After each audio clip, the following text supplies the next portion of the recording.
السلام عليكم ورحمة الله وبركاته. اذكر الله وصلي على سيدنا رسول الله. الأنيس الحديدي مع تقول عاوزين الحج يبقى أونلاين، يعني تبقى لايف كده على تجيب شاشة التلفزيون ولا تفتح موبايلك على النت وتحج وأنت في البيت كده، تطوف حوالين الموبايل كده ويقول لك حج أونلاين.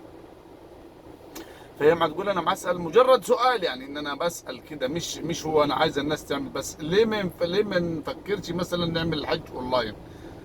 طيب ما في اسئله ما ينفعش تتسال، يعني في اسئله يعني في حتى في القران يقول لك لا لو يعني لا تسال اشياء ان تبدى لكم تسؤكم، يعني في حاجات ما تساليش في حاجات يعني في حاجات ما ينفع، يعني السؤال نفسه يعني غير منطقي، غير واقعي، خيالي.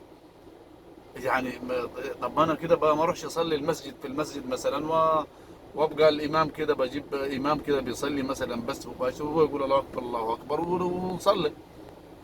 ممكن يكون فرق التوقيت هو عنده ساعتين ولا 10 ساعات ولا 15 ساعة و...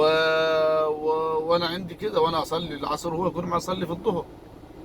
ف يعني ايه يعني سؤال غريب، سؤال مريب. طب ايه لا ينفع انا مثلا احط الموبايل زي كده والف حوالين الترابيزه كده وانا عامل في الحج؟